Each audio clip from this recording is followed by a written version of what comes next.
All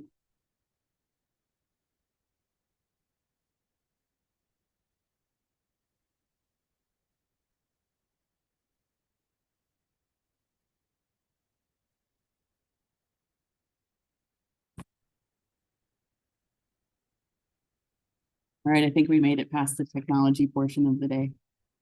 Thank you guys for being here. Good evening and welcome to Key to the City, How Zoning Shapes Our World.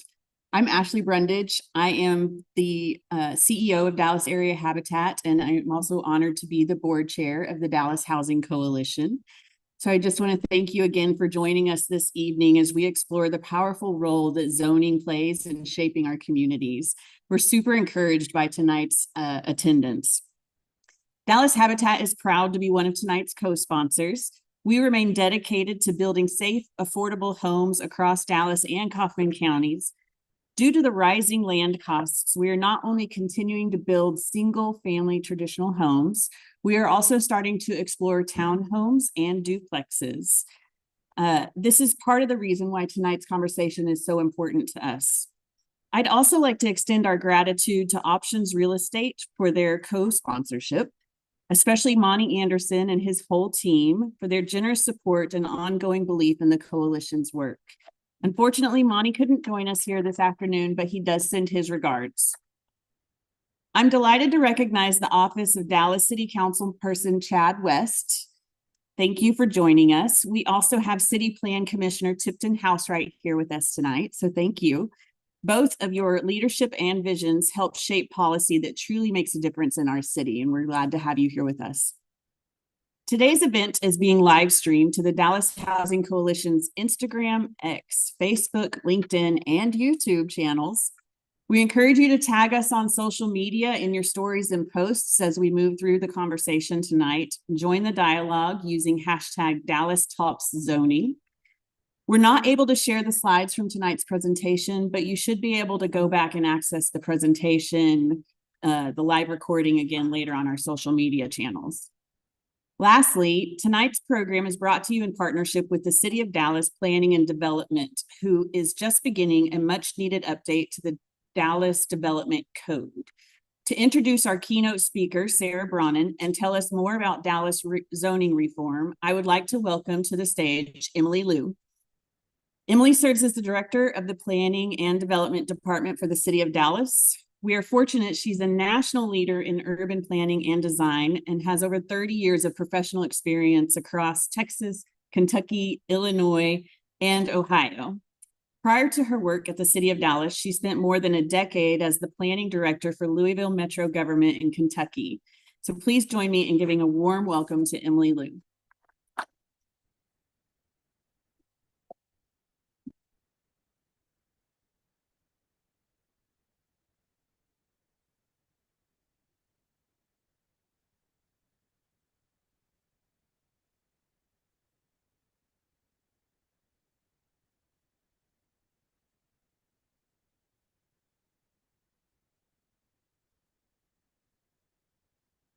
Thank you for the introduction, Ashley.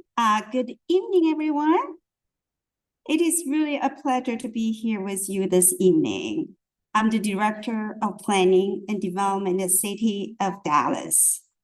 Do you know that this past June actually marked our 1-year anniversary as a newly formed department? So Planning and Development is a new department formed a little over a year ago. Prior to that, there were 2 departments, Planning and Urban Design and Development Services. Now, both departments is under Planning and Development. I would have to say, over the past year, we have made some very significant strides in how we serve our customers and celebrated some of the wonderful accomplishments, including the adoption of Forward Dallas 2.0, and also in April, we completed a building code reform, which allows 3 to 8 units to be reviewed under International Residential Code instead of International Building Code, which dictate mostly commercial buildings. And also in May of this year, the parking reform was adopted by City Council. I should not, or our department should not take all the credit. In order to accomplish this significant accomplishment, it needs a lot of partners. And I would like to thank you all. You probably involved in those major accomplishments, especially our champions at our city council. Our CPC members are here. So those are champions at the policy and level. And also we have a lot of support from Dallas Housing Coalition. I remember the first one, we have people come here to support or against it. It's probably 50-50. By the time we go through in May, which is this year for the park reform, we have more than 80 people spoke in support of parking reform. So the support from you all is very important. It's instrumental in making changes, reforms like this magnitude for the city of Dallas. And this year, I would like to talk a little bit. So this is the zoning map, the first on the left. As you can see, this kind of relate to what Sarah is going to talk about. Most cities, including Dallas, are zoned the yellow, single family and single family only. So in the city of Dallas, more than half of the area is zoned actually single family. And then about 20% is zoned PD, Planned Development District. In that PD, it could be any kind of thing, mostly still single family. So they're large part of the city is actually zoned single family and single family only currently at the city of Dallas. Then I would like to say this year we started a process to update our Dallas development code, also the zoning code. That is our official zoning code. We have not been updated since 1960. So 1960, the city of Dallas had this framework of the zoning code built. And just looking at into the crowd, this code may be older than many of you. And the goal of the Dallas zoning reform is to create a set of rules that is simple, clear, and future ready.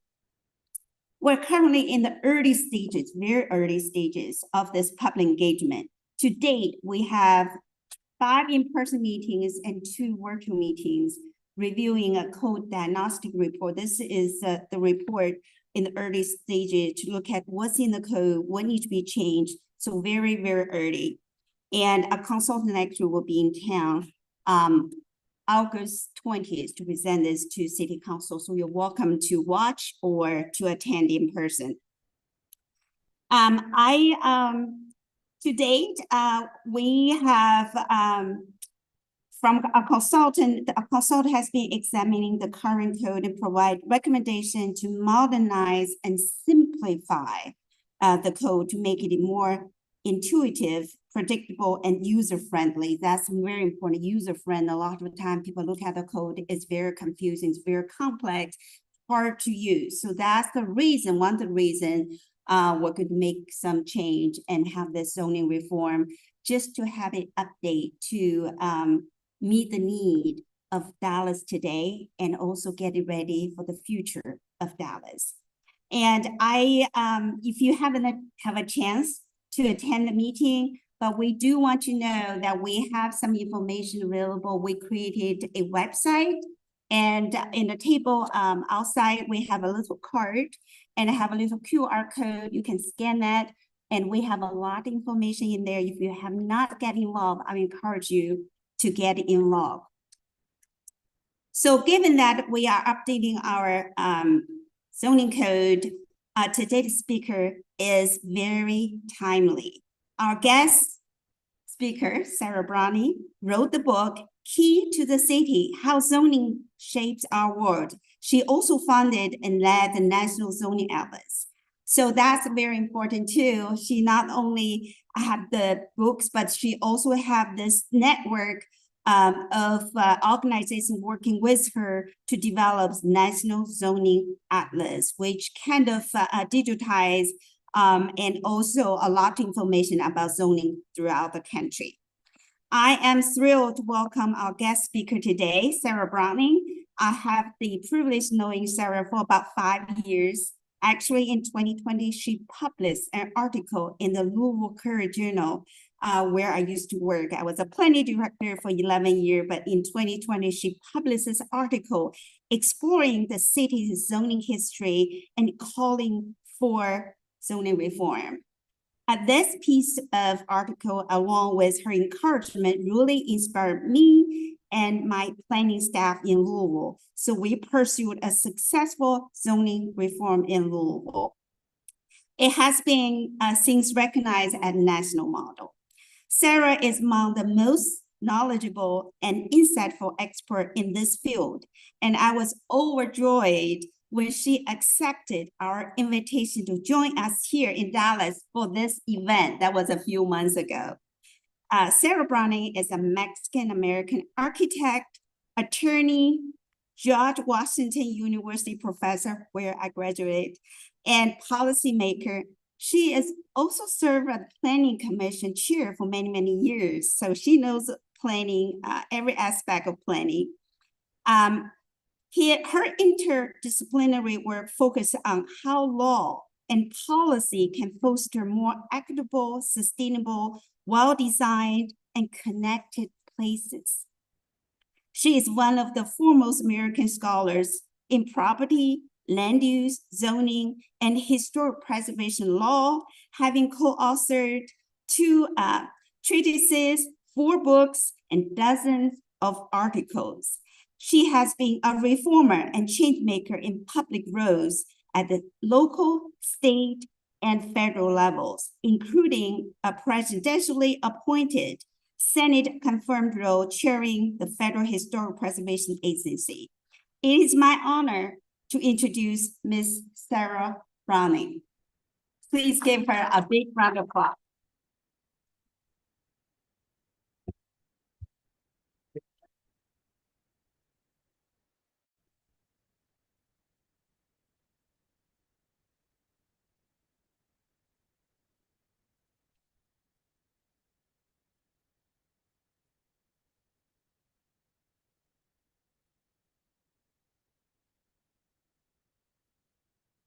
All right.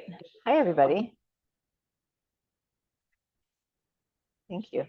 And thanks, Emily, for that kind introduction. You have been a very inspiring figure in the planning world. There is such a thing for those who are not in it, nationally, and what you've been doing in Louisville, what you've been doing here in Dallas. So it's an honor for me to be introduced by you. And it's really great as a native Texan to be here in Dallas. And wow, everything just got very dark. I can't see you. So I'm going to hope that that you're still out there. So hang with me. The topic of my talk today is zoning, as you know. I'm going to talk about a couple of topics, but first I just want to introduce the topic of zoning generally. So I think probably many people in this room, those of you who I've spoken with before the event, during the reception, are actually very deeply involved and knowledgeable about zoning.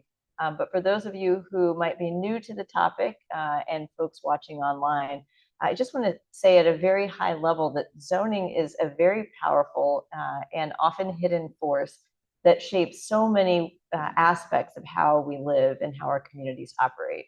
So housing is a really important one. Housing affordability, availability. Zoning says where different types of housing can be built and puts rules on the type of development that can happen. So in addition to, for example, saying, as Emily was saying, single family housing versus multifamily housing, different rules apply differently depending on the number of units. It can also dictate minimum lot sizes, the height of housing, the coverage, the amount of land that can take up on the lot, and so on. But anyway, at a very high level, zoning tells us where housing is and how it can be built. Zoning also affects how and whether we can prepare for climate change and whether our communities are organized in a way that enables them to work well with the environment that they have. And zoning necessarily will look different or should look different in different places.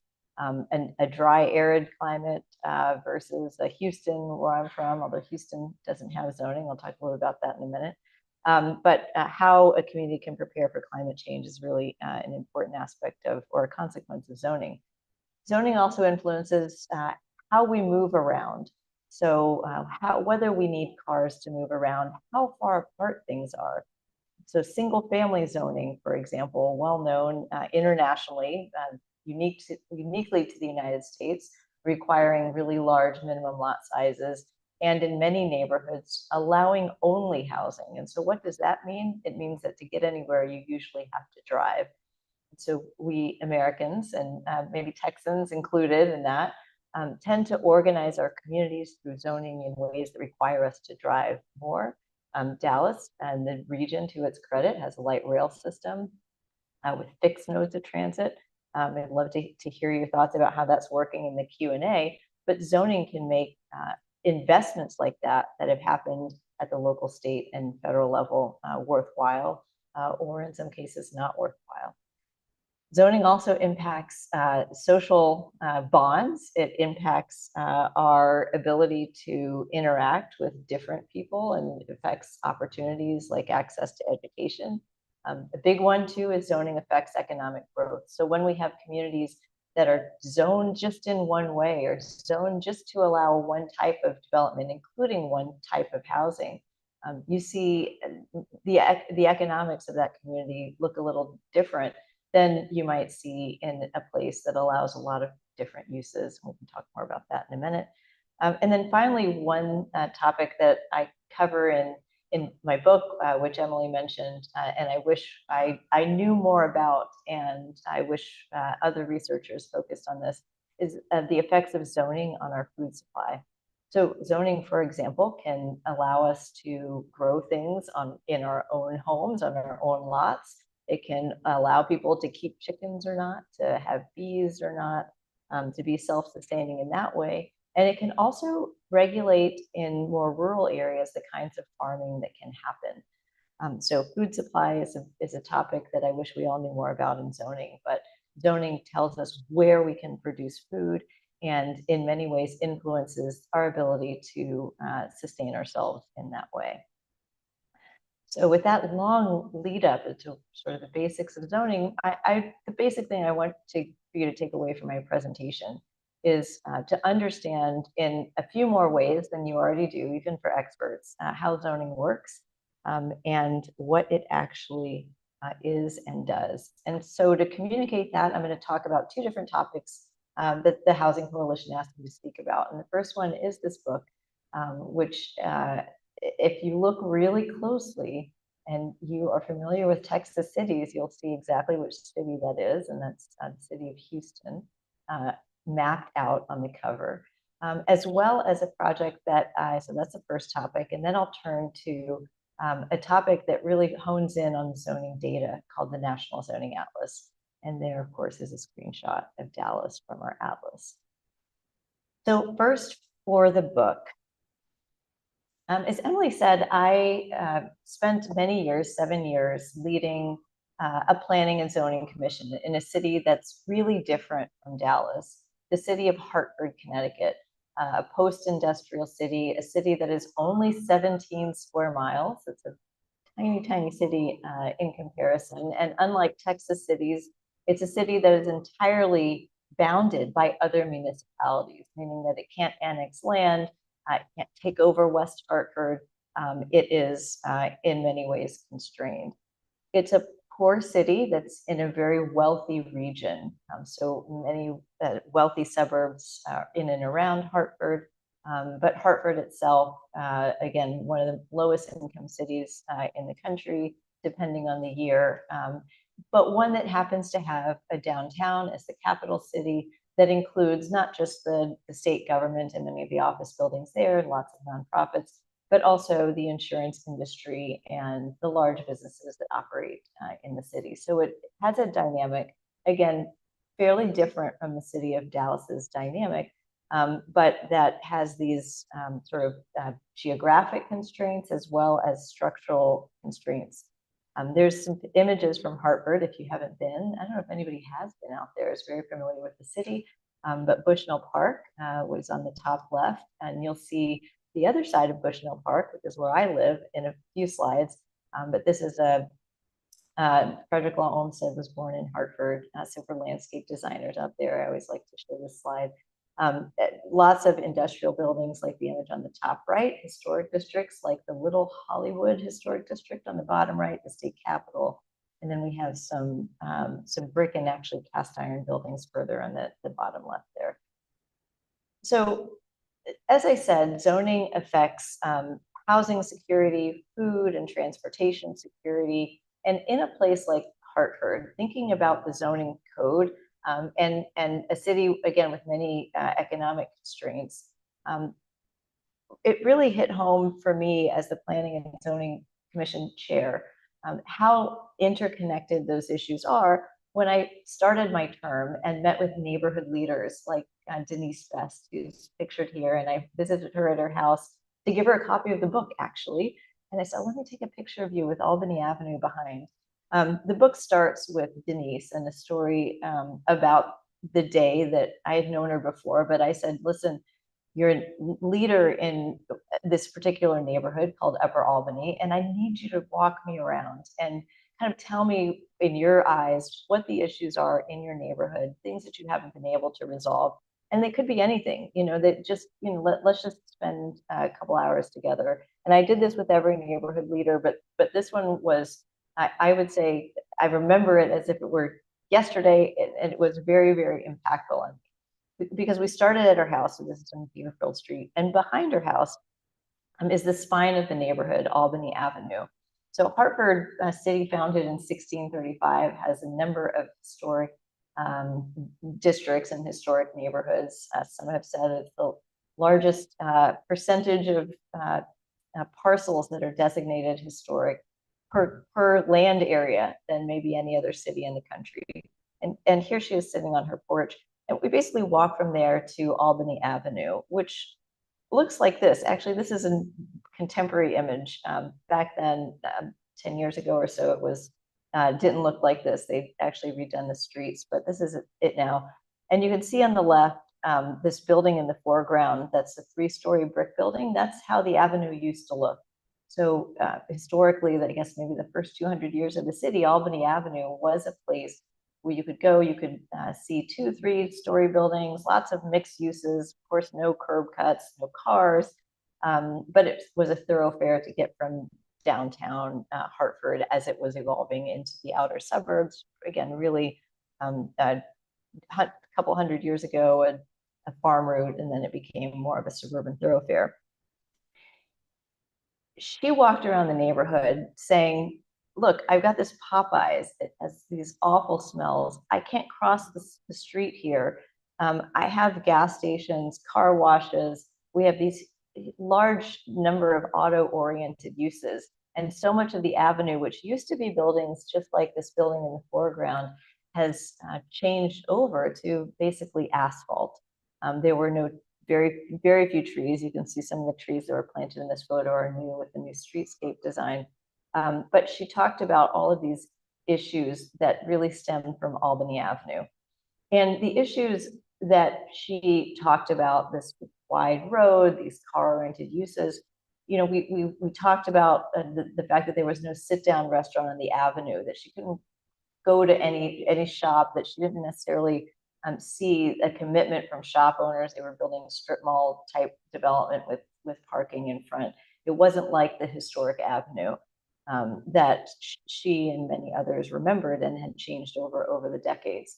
And leaving that day, I couldn't help but get the sense of why. Why did this happen? Why did the city turn over in this way and move from a neighborhood that was for decades very vibrant, very mixed, sort of mixed uses, lots of really beautiful buildings to this. And this is not even the least aesthetically pleasing part of the avenue. As I took that meeting back with me and sat with the zoning code that I had inherited as the chair, I realized everything that she saw on the avenue was a result of the zoning code, not just something that was a side effect of it, but something that was mandated by it. So the uses that were allowed on the avenue were exactly those uses that would cater to the suburban commuters that were whizzing by her neighborhood, her home, down Albany Avenue to get between downtown and their homes. The fact that there was so much paving was mandated by a zoning code that had very high parking mandates. Parking mandates, as I know you guys have been talking about here in Dallas and made some important reforms about, but in Hartford, the parking mandates that were on the books were very excessive. And so I looked at that section and I said, well, that's why there's all this asphalt. There was nothing in the code that talked about tree canopy coverage or shade. And so all of the trees in her community had been replaced with pavement and the Joni Mitchell song or something. But everything that was on the avenue was predicted by and in many cases mandated by the code. So I took from that meeting and from many other meetings that there were all of these issues out there in the city, people disappointed in the way their community had evolved. And it was many of the issues were rooted in this 1950s era zoning code. And so we set about trying to create a very community-oriented zoning code, a very convoluted zoning code that we had, a 61-page use table that had different rules for vermicelli factories and rice factories. Why, I don't know. And really simplified, again, something I know that you're planning to do here. One of the most important things that we did, in addition to simplifying, was making housing as of right, which means allowing for any building that was that included housing to be built within the city without requiring a full public hearing or special permit. That resulted in the redevelopment, very quick redevelopment of a few really prominent lots, including this one at Park and Main, this one just north of downtown, again, surface parking lots that were transformed into housing with what was essentially, of course, certainly back and forth with staff, but counter permits for these large developments. Owing to the fact that Hartford, like Boston, like many cities, especially in New England, had made urban agriculture illegal, we revised the code to enable a wide variety of urban agriculture uses. Hearing from the Food Policy Commission, hearing from local residents, this was a really big priority. We legalized farmers markets, urban farms, farm stands to sell products, community gardens, which we actually did have in Hartford, but which again were not legal under the zoning code, and a variety of other things that we sort of stated in the code and put some reasonable rules on, like composting, henkeeping, and beekeeping. This is a picture from a city-owned lot that is used by a local nonprofit, Keeney Park Sustainability Project, that's included in the book in that chapter on food, because what they were able to do in transforming this lot was very easy under the zoning code. They have goats too, and all kinds of things going on with their greenhouses. We also eliminated minimum parking mandates citywide. So this was really important, not just for the very practical benefit that we wouldn't have in a very hot city a bunch of asphalt that was required by the code, but eliminating parking mandates enabled more housing to be built on particular lots, and eliminating parking mandates also meant that costs for development citywide would go down. In a city which had long struggled to attract investment because of high costs, because in our downtown, every single project required a full public hearing, all these parking mandates, all of these hoops. This was a really important opportunity for us, and we took it and we expanded it to every use. And this is the image I promised you about the other side of Bushnell Park. So you saw that friendly jogger running in these wide sidewalks on Bushnell Park. This red building right here is where I have a home right on Bushnell Park. And you can see that my children were raised in parking lots. And one of the reasons for that is that we had this culture in Hartford, as I know many cities, including Dallas, I've been driving around a little bit today, have had, which is we've got to have surface parking at all costs. But what that has done to the city of Hartford, what that has done to many American cities, is given us cities of surface parking.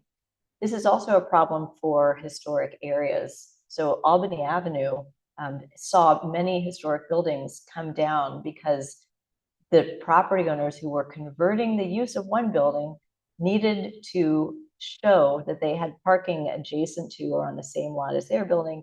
So instead of saying, oh, well, they're not going to build a parking garage on a lot that's 50 feet wide, they would tear down the buildings next door. And so you see the evidence of that up and down Albany Avenue.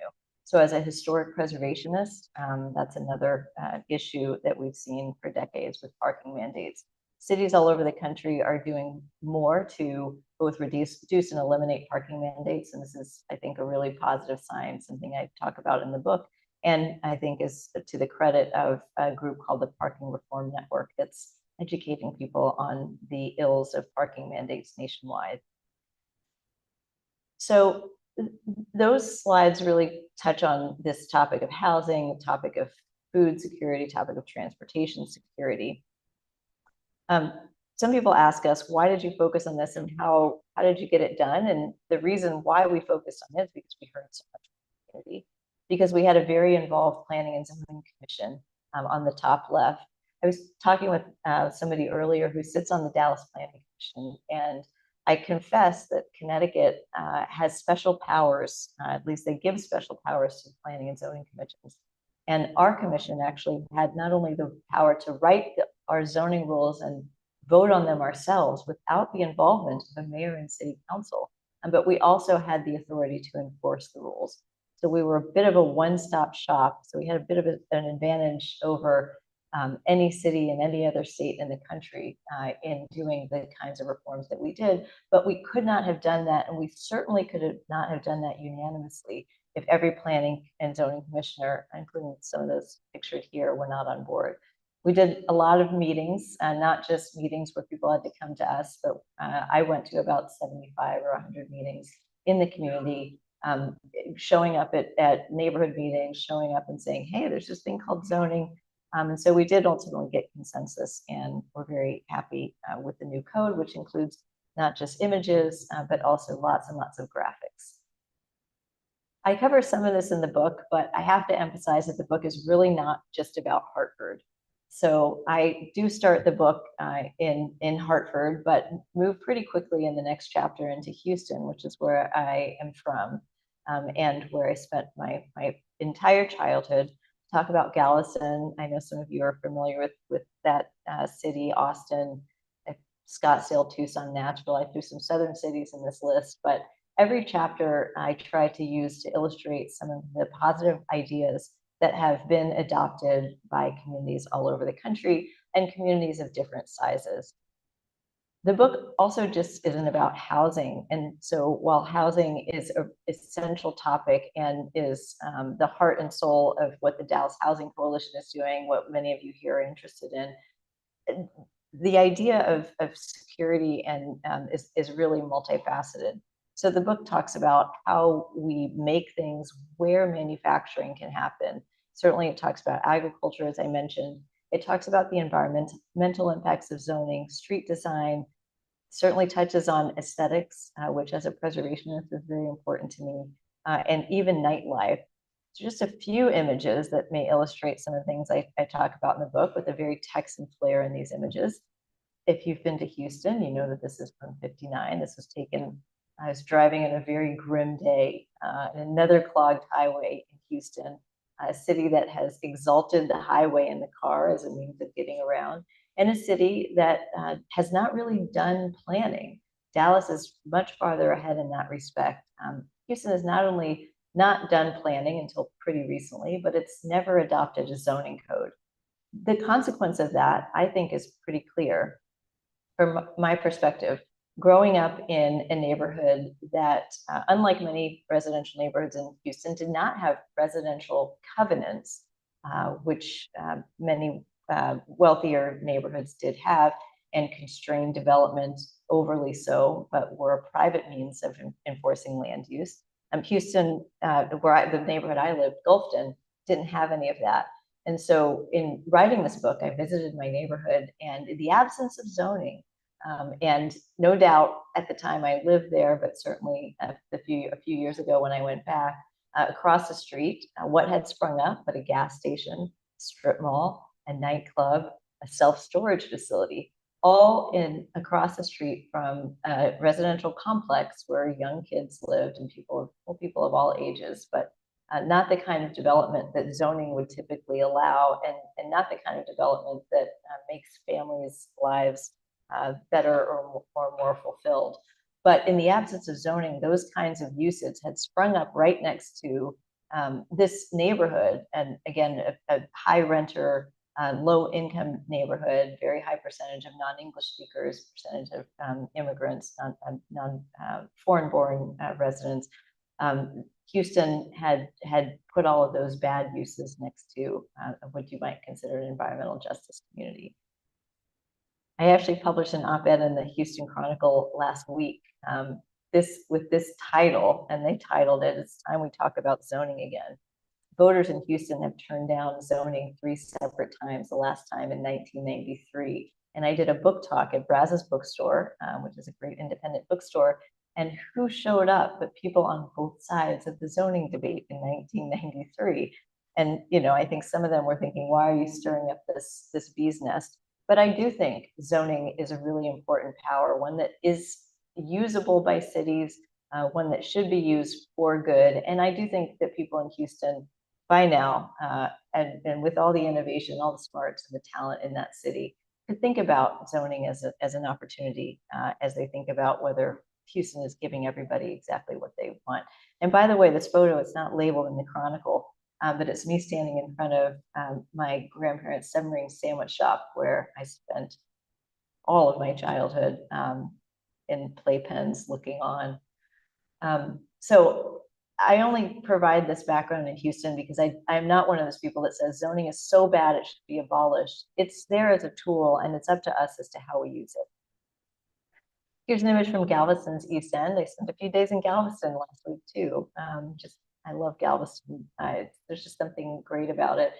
In the book, I talk about aesthetics, as I said. I talk about form-based codes, which is one way that Hartford was able to legalize housing by right and not require public hearings, because we enabled this predictable development through a code that talked a lot about the form of buildings and not just the use of them. But so form-based code is one maybe way to guide development, but historic preservation regulation is another. And in Galveston, the historic preservation rules are embedded in the zoning code in a way that's very typical for cities around the country. So if you've been to the East End and you enjoy, like I do, some of the really beautiful architecture that's there and the cohesion of that neighborhood, you will appreciate those references to that. And then here's a picture, maybe some of you are familiar with this too, from Austin 6th Street. I wanted to emphasize in the book that zoning is about all of the essentials, but it's also about the things that make life fun. And so that's why I had this chapter on aesthetics, and then why I also had the chapter on nightlife. So this is, again, 6th Street, and city leaders have finally converged on the notion that zoning has had very negative consequences for the city because of the way it treats the bars that line 6th Street, and the fact that the zoning code has done very little, if anything, to ensure that that street has a 24-hour presence. So this was not, and not just in those hours of the nighttime where people go to get as much alcohol as they can. And I went to the University of Texas at Austin. Unfortunately, I was not exciting enough to spend a lot of time on 6th Street. But going back there earlier this year for South by Southwest, this is a picture during the day during South by Southwest. It's virtually vacant. So even at a time when you might think that a lot of people would be in the area, there's nobody there. And zoning plays a role in that. And I compare Austin to other cities, including Nashville, that have taken different approaches. And I think Austin is on its way to making some reforms in that regard too, but they are definitely a poster child in that chapter. And by the way, I do talk a bit about adult uses And if there's any major Q&A, I'd be happy to address that there too. This is a picture that isn't from Texas, so I hope you indulge this one aside. And I know Dallas, like many in this region, DFW generally, has a commitment to understanding how water can sustain the development here. And it's an ongoing discussion, both here and up and down hill country, certainly in Houston and in West Texas, of course. Arizona is another place where very rapid growth has required communities to rethink their relationship to water. Zoning codes actually have a lot to say about the amount of water that individual property owners use. So this is an image, Frank Lloyd Wright, of course, Taliesin West and Scottsdale. And Scottsdale happens to be a community that, at least in the past, required green lawns. Every house has a pool. And the water usage there is very high as compared to Tucson, which is not too far away, which actually mandates yards that are stone and rocks. So comparing the water usage in those two communities and the zoning requirements that differ between them, I think is a really interesting example of how these local rules have very have effects that are aggregated to much farther than much beyond their borders than I think you might expect. And then finally, here's an image from Burlington, Vermont, a city that has used its zoning code to actually also manage water by implementing street design guidelines through the local ordinance, but also to make their streets better. And this is Church Street Marketplace. These are all my photos, by the way. Often in the book, I pick the examples that I use for each chapter based on just places I had gone and asked questions about. And the funny thing about this particular pedestrian path is that at the end of it, you're sort of at this road, which is a wide road, lots of pavement, not too many trees. But then there's parking lots, surface parking lots on the other side. And it's like, wait, Burlington, just keep going. And I think the new rules are that they will keep going and make the streetscape better. And hopefully will spur some development that is compatible with what you see here. So that's the book. Here are the different chapter titles. It's organized around the economy, the essentials, designing for delight. For those who are architects in the room, you'll remember this sort of categorization as a Vitruvian firmness, commodity, and delight, perhaps. But the publisher said that was too boring, and I needed to put that only in the last chapter, which I did. So overall, zoning is here to stay. Can't we make it better? That's what I hope to ask in the book, and I hope to talk more with you all in the Q&A. And before we turn to the Q&A, though, I want to talk just a little bit about this project that I've been working on, which really I view as a complement to both this book, which is telling the story of zoning through narratives and through examples and trying to talk about zoning in different parts of the country, so moving from the narrative to the data. And the project that I'll be talking about, called the National Zoning Atlas, it's online at zoningatlas.org. Essentially what we are doing is we are reading zoning codes and we are using that information to have an integrated map showing how places zone. In the map, we are able to quantify the amount of land that allows certain kinds of things. And you'll see what I mean in a moment. So the percentage of land that allows single family housing or large lot sizes. And it enables apples to apples comparisons across jurisdictions for the first time. So no one has ever read the number of zoning codes that we have read and the pages of zoning. We've read about, I think, 850,000 pages of zoning codes on this map. So we read the text. And by the way, good for Plano, because no other city that I could find and try to do, must have gone through 24, had a nice little cover page with a logo or anything. They all put it on Unicode. So Plano is what I got. And we also digitize maps. Here's an example, City of University Park, which has a color-coded map that says what happens in every zoning district. So this is largely residential. In reading the text and digitizing the maps, What we are really trying to do is, we say digitize, demystify, and democratize zoning, but we are trying to distill information into a common format that people can understand, make it possible for us to have conversations both within communities and across borders, and then also provide information to people who need it. So we do hope, and I know we need to do an update for Dallas because we haven't gotten the parking stuff in, and I know you guys are doing some other stuff too. But we hope to use our online map to empower advocates with information that they need to change zoning for good, exactly as it said here. So far across the country, we found that there are over 33,000 individual jurisdictions, that's counties, towns, and cities, that might have zoning.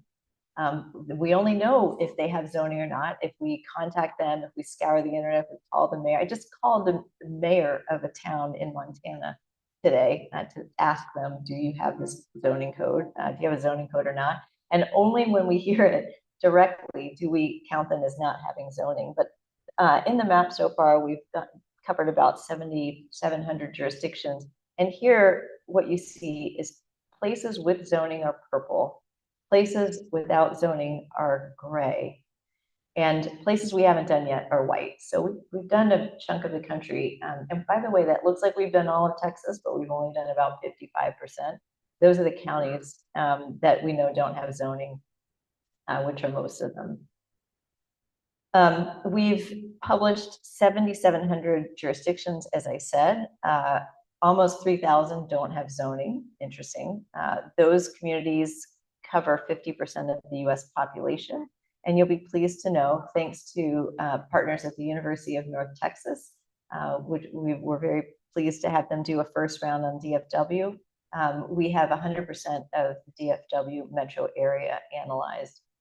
So here I've selected Dallas, and this is essentially what the National Zoning Atlas tells us.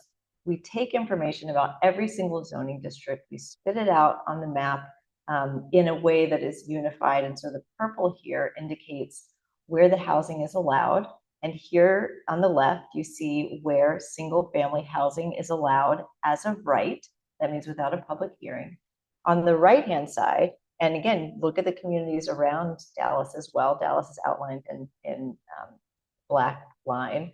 On the right, you see that for 4 or more family housing allowed as of right is much less.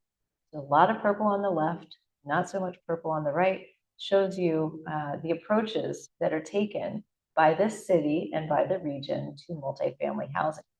As soon as you require a public hearing, as soon as you require more process, you make it a lot less likely for that type of housing to be built. Studies have shown, researchers have said, you know a developer, they'll tell you the same thing. The other thing that our map does, so in both of these images, I had selected Dallas. This tells you that 51% of zoned acres in Dallas, 28 of 77 zoning districts, allow for single family housing as of right. 8% on the right of land in Dallas, so zoned acres, allows for multifamily housing as of right. Believe it or not, that 8% figure is actually much better than a lot of Eastern cities. So I guess you could pat yourself on the back, but I know Emily's going to push you guys to do more. And I know there's a lot of interest in doing more. Looks like some of my fonts got a little bigger here, but that should say housing units allowed. And this is an image on the left showing how the map stacks up. So on the left, you see 69% of residential land is the denominator in this slide. So 69% of residential land allows single family housing by right. 8% allows 4-family housing by right. But then you look at this light blue stack and you see here that that's the amount of land that allows for the type of housing 1, 2, 3, and 4 after a public hearing.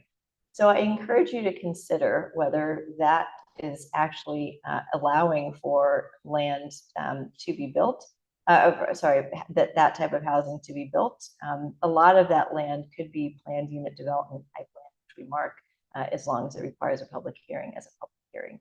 So this is metro-wide. And similarly, accessory dwelling units. So these are the granny flats or the in-law suites that can be built in tandem with single family housing. Only 10% of single family land allows for accessory dwelling units. 19% of single family land bans them.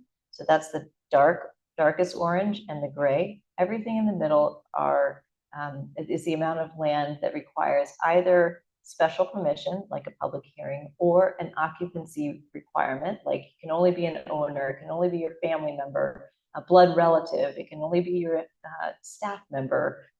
There are many zoning codes still use the word servants, so that's thrown in the mix. But one question you might ask yourselves is, hey, we have this housing shortage, we have a housing crisis. Why aren't we at least legalizing ADUs across the region?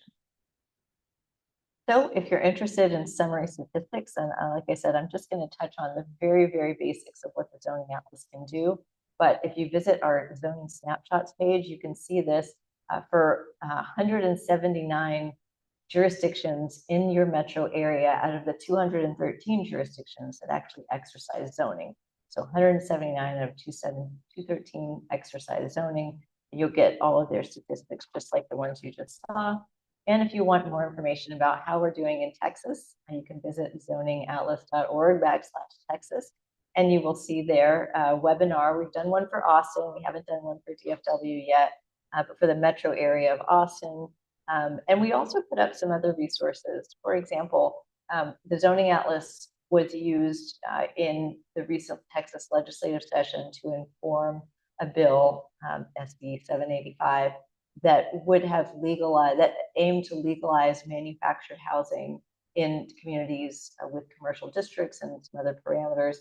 And what we did was we used the 55% of jurisdictions that we had completed, and we explained which communities would be affected by this law, which communities would have to have manufactured housing. We gave that to whoever wanted it, and it was used to successfully actually pass this bill. We've also been very active across the country in supporting advocates on all sides of the political aisle. So in Montana, the libertarian think tank Frontier Institute used data that they had gathered in partnership with us to power the biggest statewide reforms ever, probably in Montana at a statewide level, affecting the local zoning codes. We've used our data to conduct a lot of analysis of how zoning works in the real world. Now, this middle slide should be disturbing to any planner, the middle image here, because what our analysts found was that a third of the zoning codes that they analyzed, we had two, Jonah and Melissa, who wrote this, published it in Zoning Practice, and they said that a third of the jurisdictions had a major mismatch between the text and the map. So when Emily's saying, hey, we're talking about zoning codes that haven't been updated in decades, we got zoning codes all over the place that have been updated and they don't even match anymore, and that it creates serious due process issues and just sort of workability and enforceability issues. And then we've done secondary research. So for example, our zoning data in the New York City region has enabled a study of sea level rise conditions that we did in partnership with the Regional Plan Association, showing that lots of housing, particularly apartments and housing maybe geared for middle and low income people, were zoning with putting apartments in areas that were subject to sea level rise and protecting further upland and safe areas, lots of large lot single family housing. So some of this might be very familiar to some of you. Some of this might be getting into the technical weeds here. But at whatever level you came to the conversation with, I hope this has provided a little bit more information about how zoning has worked in different communities. And I encourage you to connect with the National Zoning Atlas, with me on all of these different meetings that you're on. And I think now we will have time for some questions. And it's so dark, I can't even see. I think that's Brian. It's like, thank you.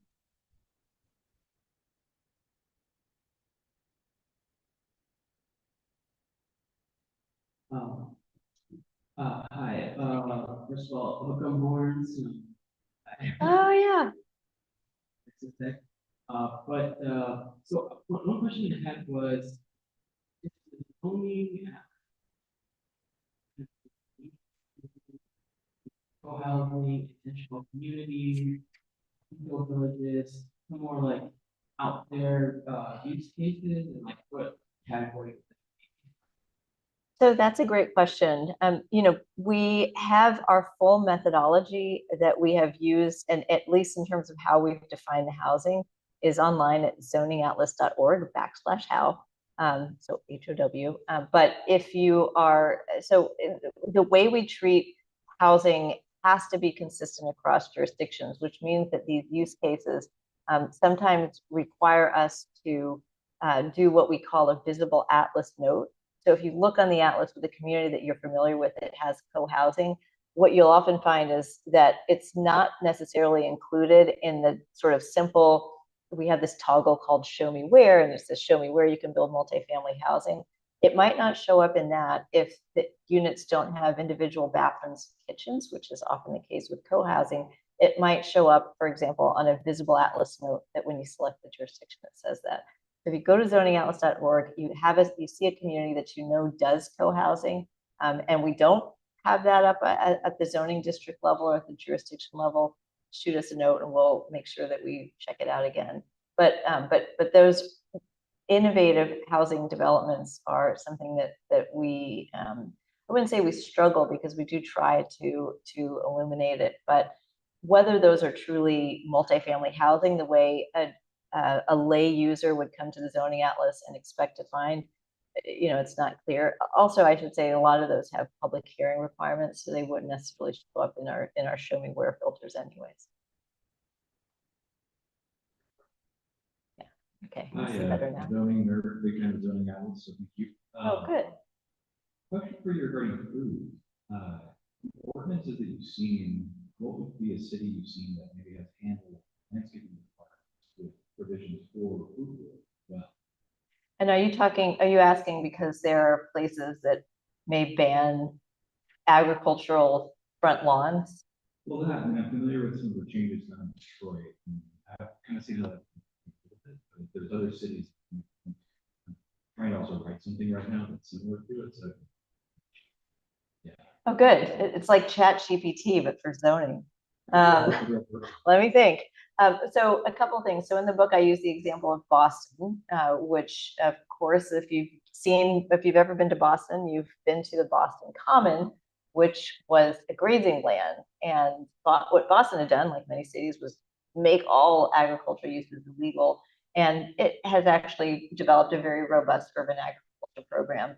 I don't know that they've addressed the front yard issue, because that it has been a debate in some cities, especially cities that have lawn-only requirements in their front yards. But I would also recommend, in addition to maybe checking out Boston, to read the work of Sara Schindler.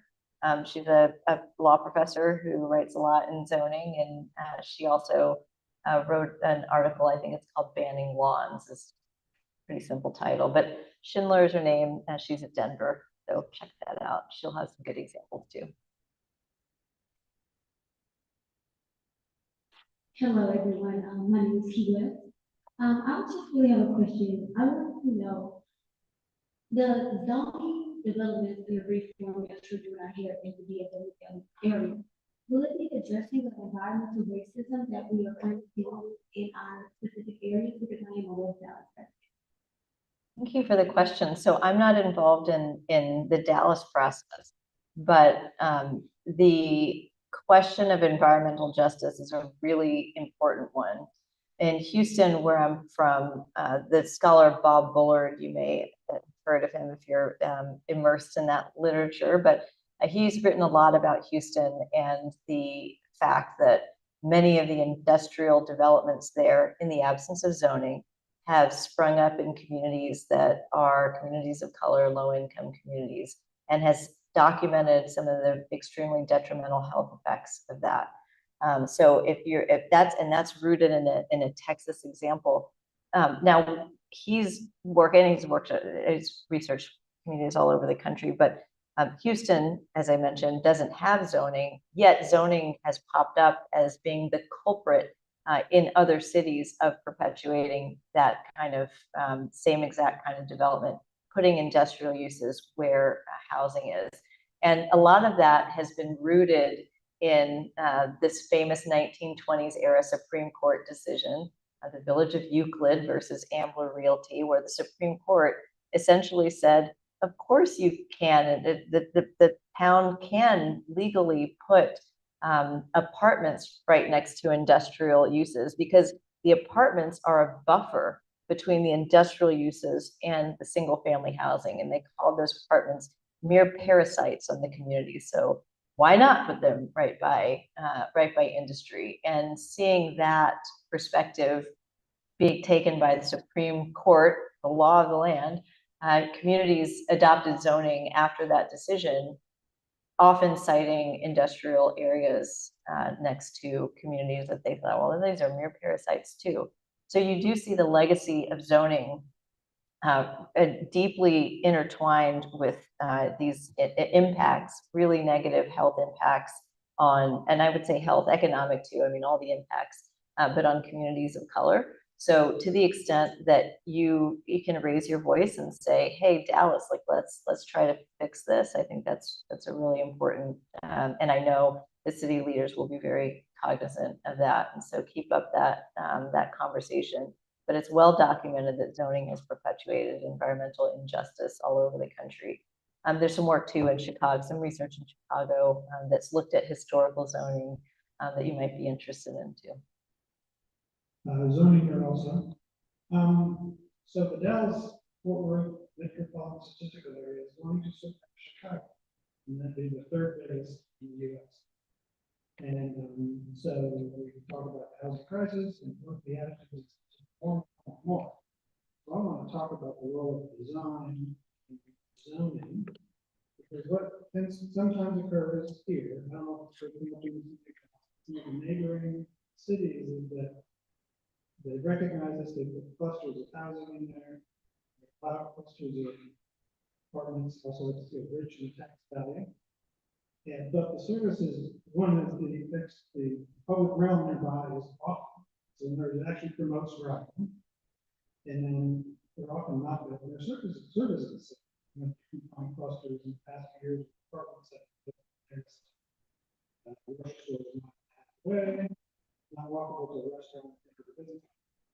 That density of housing, but the exterior design of the neighborhood, the public realm immediately out of them was terrible. So I want you to talk about the role of design zoning in multi-family housing. Yeah, I mean, I'm an architect, so when I go back to Houston, I'm like, if you've driven around that city, you know what I'm talking about. It's just a lot of strip malls, great food, great people, but the visuals are just, it's a really tough place because it's inhospitable. Studies of human psychology have told us that people don't like all of that concrete, that people gravitate towards things that are of a certain scale, that have shade, that have trees, that have visual differentiators. And you don't see the basics of human psychology being embedded into the decisions we make about our visual art and our physical world. So I don't know if the new way to make that case is that humans are don't like this, and if you've participated in an image preference survey that a planning group has run, you know what I'm talking about too. Everybody will always choose the one that looks like Paris. They will never choose the one that looks like the roads to DFW airport, right? They're gonna choose Paris, but how do we get that? And I guess my only answer to that is like a total change in how we design our cities, and zoning is a part of that. In the book, I make the case that zoning for local roads, non-federal roads, should be used as a means to dictate, however you know to put it, street design. And in fact, we did that in Hartford, where we had a chapter 9 of our zoning code that was about street design. We worked with Public Works and we said, like, this is happening, so we're going to do it. And we had 2 developments that happened while I was on the Planning and Zoning Commission, large subdivision developments, probably the only 2 large subdivision developments of the decade or the 20-year period, because Hartford is so land constrained. And every street within them was designed with the parameters that we said, which were both from the cross section of the street, curb to curb, but also street trees and sidewalk widths that were ample and all of that. So I think zoning plays a part in that, but it also makes it really important to have strong political leadership that care about beauty. And you can't, it sounds frivolous to say beauty, but beauty is, we deserve to live in beautiful environments. Actually, I didn't include an image of the neighborhood I live in now, which is Washington, D.C., because I'm a professor there, and I live in Georgetown, which is a very historic neighborhood. And the way I end the book is like, hey, my life in Georgetown is pretty great. I don't need a car. I can walk to corner stores. It's beautiful. There's trees. There's no curb cuts. It's this idyllic place, but it's only affordable. And there's different types of housing there. There are accessory dwelling units, basement apartments, garage apartments, and all of that. I live in a multifamily building, so there is some housing diversity. But even in those, the price to entry is really high. So people pay that much money to live in Georgetown because it's beautiful, and because if you can choose to do that and you can afford to do that, you will. But why is it that only wealthy people can live like that? Why is it that only wealthy people can avoid their cars? Why is it that only wealthy people, or relatively wealthy people, can get environments like that in anywhere? And so that's the question I ask, and zoning plays a role in that. But I also think beyond zoning, there has to be a really strong political figure that says, this is important. Maybe you just call it, it's important for property values, it's important for economics. You look at places that have really invested in beauty and it has paid off, but you have to keep doing it again and again to make sure everybody can access it, and make it just, that's the way we do things. So, hello, I'm from California, from Abilene, Texas, and what I've noticed is similar to California, Texas. Zoning codes are decided at more the municipal level or state level. I think this is generally true across the state.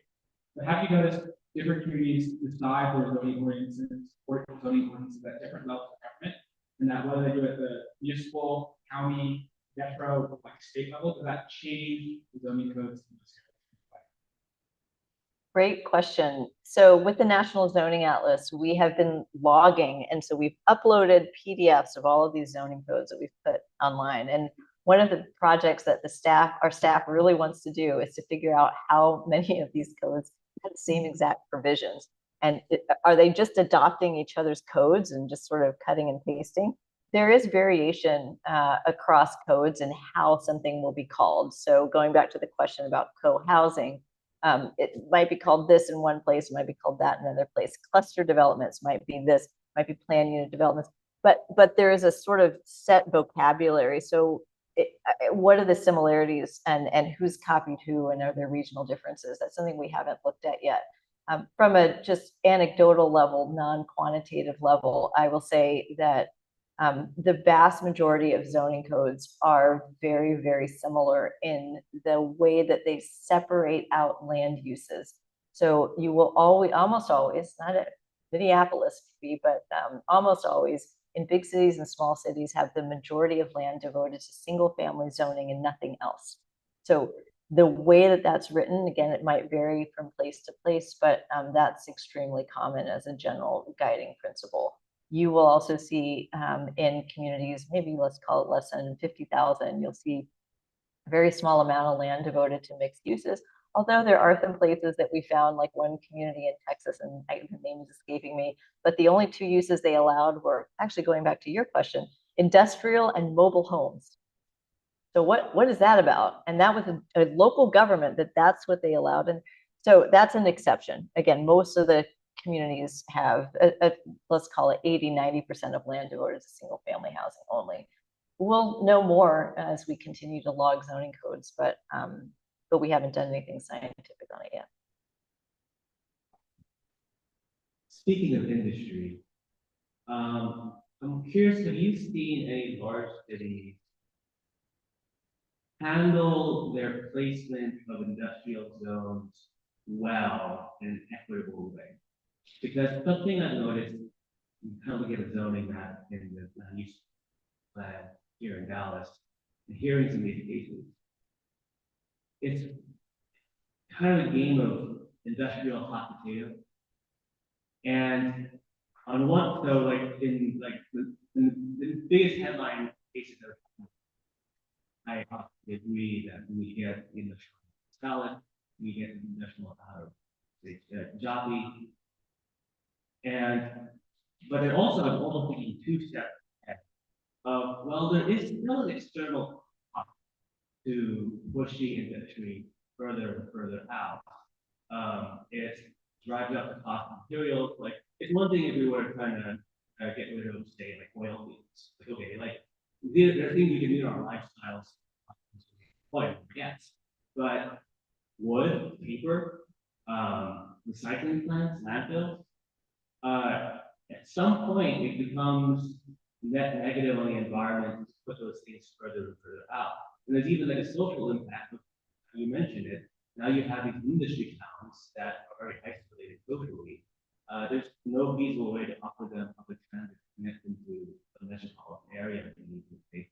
And so, how do you find that balance? And have you found any cities that have struck that balance of equitably separating industrial impact from residential, while also making sure that the industry, which is still a vital local ecosystem, has a sustainable place in that region or that area? So this is a great question, and again, related to a couple of others, including the last question, because where you cite these, what they call LULUs, locally undesirable land uses, has impacts beyond just the borders of a single place. So I think your question, part of it that I didn't answer was, how do these communities affect each other? And citing of industrial uses is a good example of something that, hey, let's put it on the border of our town, but then it's on the next town's border. And then where do you draw the line, or how do you develop these, how do you identify these places?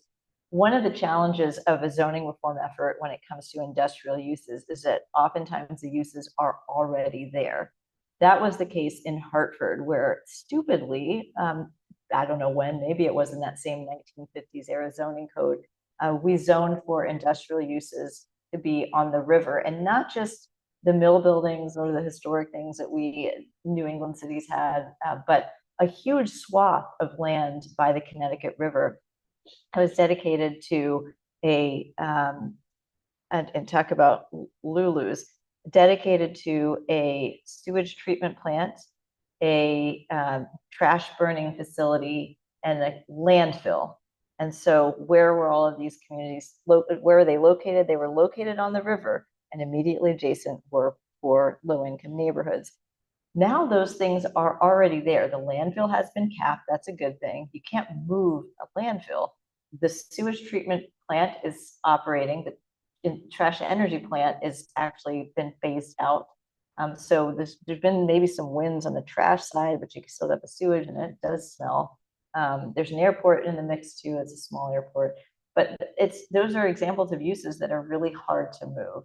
So if you started from scratch, how would you design a zoning code that would address industrial uses?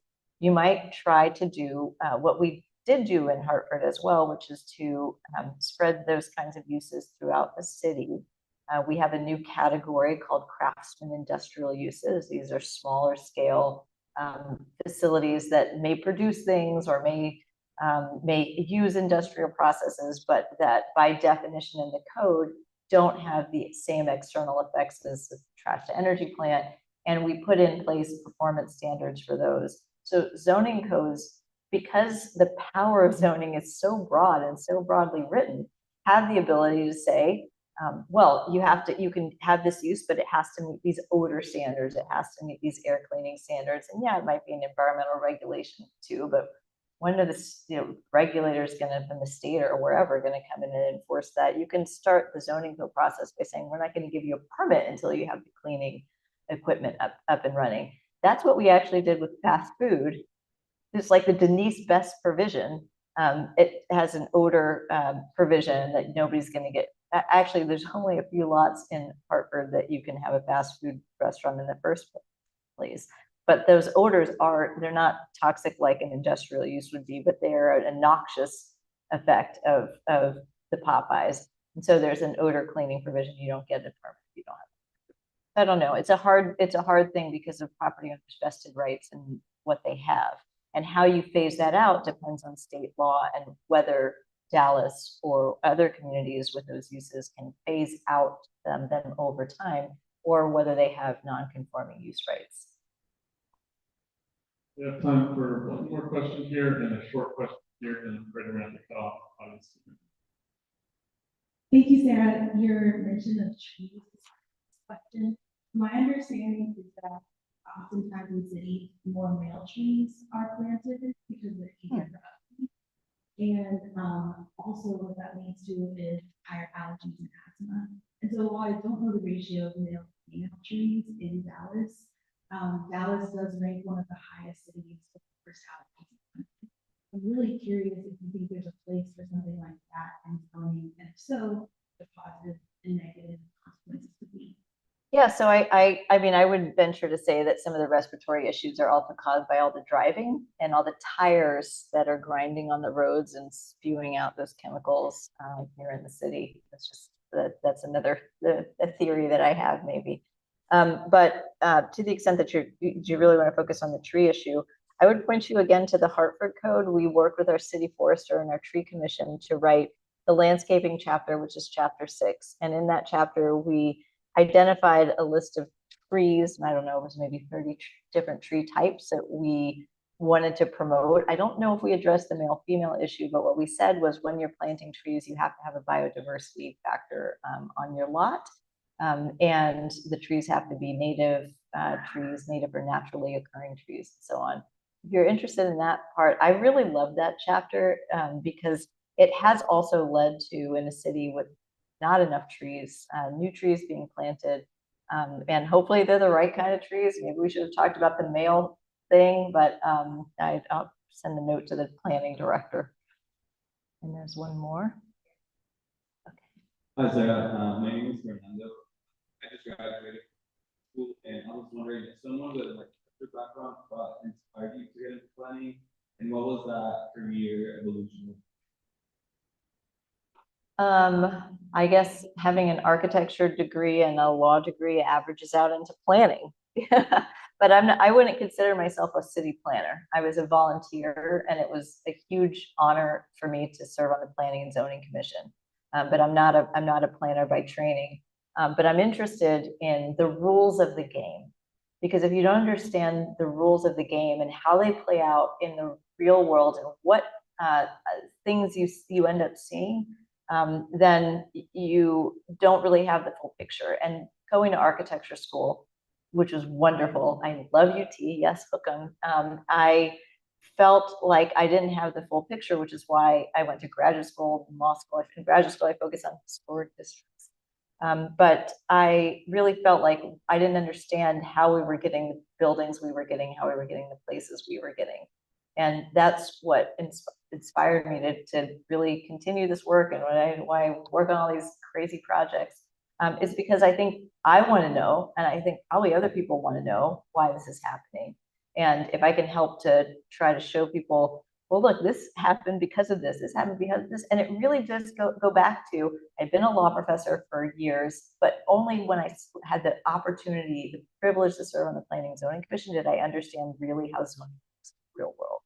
And so that's been the huge, I guess the goal of my life, maybe. That's all I do, is try to talk about this stuff. So I really appreciate your being here. I wish you the best in your career as an architect. You have tremendous power because of the education, the multifaceted education you've been given. And I do hope you use it in very positive ways, and I'm sure you will. And just to end by saying, thank you so much for having me here. You guys are doing a lot with your zoning code reforms, and do it fast, rip the Band-Aid off, do it well, use best practices, don't agonize, and give the reformers all the support that you can. And that does mean showing up to hearings, and it does mean saying yes, and it does mean trying things that are within your power and maybe you haven't done before. So I'll just give you and say good luck, and thanks for having me. Thank you so much, Sarah. Stand over here, maybe. Oh, great question. I can think of a better note to end on tonight. My name is Frank Tony. I'm the Executive Director of the Dallas Housing Coalition. If this is your first Dallas Housing Coalition event, I first want to say welcome and thank you for coming. We are a nonprofit housing advocacy group that advocates for the creation and preservation of attainable housing across the Dallas region for all. We believe people of all income levels, all stages of life deserve to have housing that they can attain, whether or not it's a renter or first-time home buyer, an elder looking to downsize, or young families. We believe we need more housing that's available. Housing choice, access are hugely important to everything that we do. If you're a Dallas Housing Coalition member, could you please raise your hand? I'd like everybody who's here to first join me in thanking them for their support and membership within the Dallas Housing Coalition. And if you didn't raise your hand, I'd love you to go speak to one of them or myself after the event today, so you can learn more about becoming a member in our coalition. We're only 2 years old, but we've had a number of successes in the last couple of years, including $82 million in the housing bond program. We also worked on Reform Forward Dallas for our comprehensive land use plan vision, and also at the state legislature and parking reform most recently. Now, if you could also humor me and give me a drum roll, like a stomp or clapping on your lap, something like that. We are excited to announce Dallas Neighborhood Community Talks. Zoning 101s facilitated by Desiree Powell of Do Right by the Streets, Jennifer Van Hel with Rio Planning, and Brandon Palanker from 3BL Strategies. Between October 1st and Wednesday, November 12th, we are hosting these community talks in neighborhood locations across the city of Dallas. And we would love y'all to help bring this conversation to your communities, to your neighbors, and inviting them to one of these community talks that we're hosting.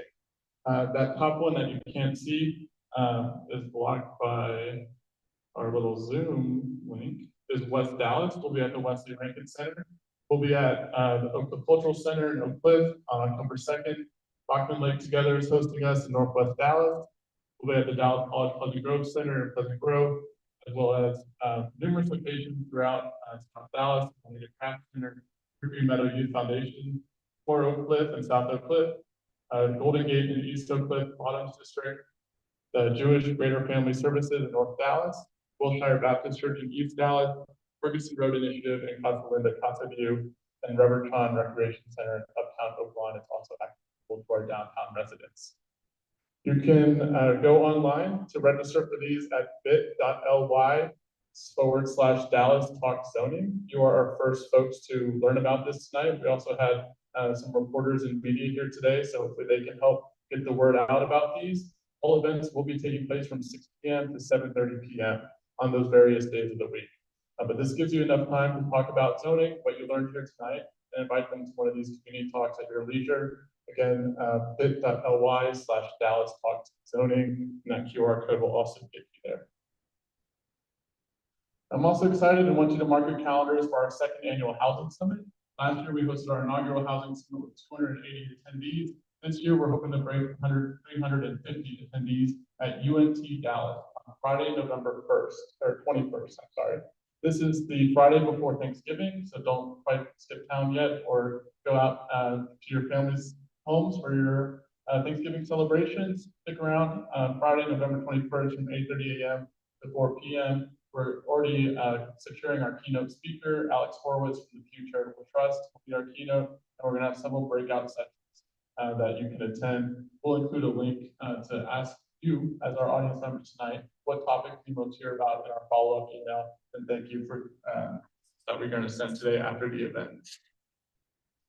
And as mentioned, you can join online at DallasHousingCoalition.com. There's a form at the bottom of our website, so you can stay up to date on our zoning efforts. You can also, at no cost or commitment, be invited to our membership